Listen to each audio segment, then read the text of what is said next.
نحمده ونصلي على رسوله الكريم اما بعد. ہر شہر ہر گلی میں ہے چرچا جہیز کا، ہر شہر ہر گلی میں ہے چرچا جہیز کا، دنیا میں یہ رواج ہے اچھا جہیز کا. ہر شہر ہر گلی میں ہے چرچا جہیز کا، دنیا میں یہ رواج ہے اچھا جہیز کا. لڑکے کا جنم ہوتے ہی کہتا ہے فخر سے، لڑکے کا جنم ہوتے ہی کہتا ہے فخر سے، 1,00,000 کا ٹکٹ ہے یہ بچہ جہیز کا. لڑکی کے والدین کی نیندیں حرام ہیں، لڑکی کے والدین کی نیندیں حرام ہیں، جب سے سنا ہے شہر میں چرچا جہیز کا. محترم المقام، قابل صد احترام، دیگر افسران کرام، اساتذہ کرام، مہمانان اعزام، بزرگوں، دوستوں اور پیاری بہنیں، اس وقت میرا موضوع سخن ہمارے معاشرے کا وہ ناسور ہے جس نے زندگی کی بنیادوں کو ہلا کر رکھ دیا ہے، سینکڑوں ہزاروں گھروں کو تباہ و برباد کر دیا ہے اور کتنے ہی جذبات کو مسل کر رکھ دیا ہے. یہ وہ بیماری ہے جسے آپ جہیز کے نام سے یاد کرتے ہیں. آج ہندوستان کے اندر ہمارے معاشرے میں جہیز ایک ایسا ناسور بن گیا ہے جو ایٹمی ہتھیار سے زیادہ خطرناک اور مہلک ثابت ہوتا جا رہا ہے. اس منحوس جہیز کی بنیاد پر ہندوستانی معاشرے میں روزمرہ اخبارات کی رونقیں زار بن کر یہ سرخیاں چھپتی ہیں کہ فلاں شوہر نے اپنی سسرال والوں سے اسکوٹر نہ ملنے پر اپنی نئی نویلی دلہن کو جلا دیا، فلاں شخص نے مزید جہیز کا مطالبہ پورا نہ کرنے پر اپنی بیوی کو موت کے گھاٹ اتار دیا. عجب ماجرا ہے حضرات دیکھیے، عجب ماجرا ہے حضرات دیکھیے، داماد مانگتا ہے خیرات دیکھیے. برادران اسلام، عورت رب ذوالجلال کی جانب سے عطا کردہ وہ حسین تحفہ ہے جس نے انسانی زندگی کو رعنائی بخشی. کسی عورت کے تن سے نزاعوں میں خوبصورتی پیدا ہوئی، کسی معصوم کلی نے حضرت آدم علیہ السلام کی زندگی سے خوف و وحشت کو دور کیا.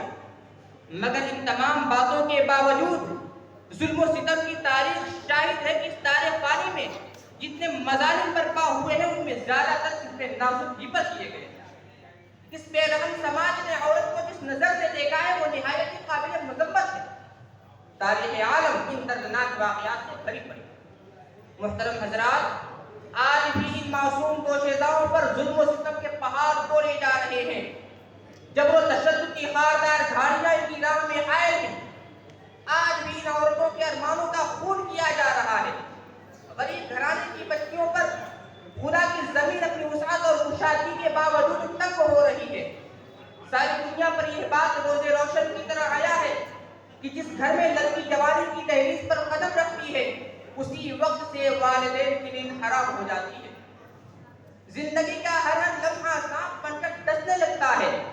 ایک طرف لڑکی کی اٹھتی ہوئی جوانی ہوتی ہے تو دوسری طرف جنسی بھیڑیوں کی اٹھتی ہوئی نگاہیں ہوتی ہیں تو تیسری طرف پڑوسیوں کی چہمی گوئیاں ہوتی ہیں. والدین اس گلاب کے پھول کو سجانے کے لیے جب کسی لڑکے کی تلاش کرتے ہیں تو جہیز کے مطالبات ان کے ارادوں کو وہیں مسمار کر دیتے ہیں.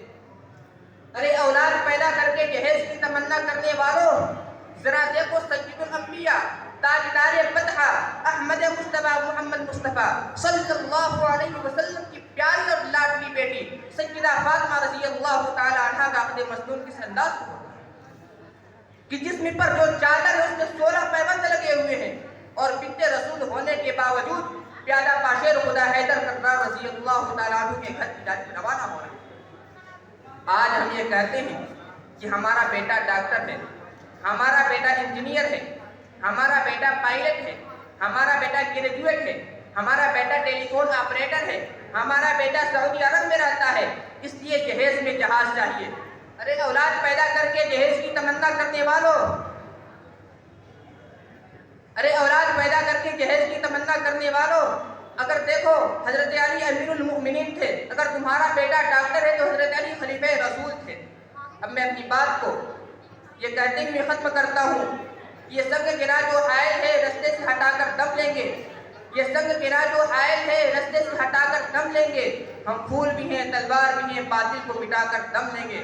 اور جو لوگ جہیز لیتے ہیں ان پر یہ شعر کہہ کر اپنی بات ختم کرتا ہوں کہ مال و زر کے اسیر لگتے ہو, مال و زر کے اسیر لگتے ہو, باخدا بے ضمیر لگتے ہو, مانگتے ہو جہیز شادی میں, خاندانی فقیر لگتے ہو. محمد شہباز عالم اردو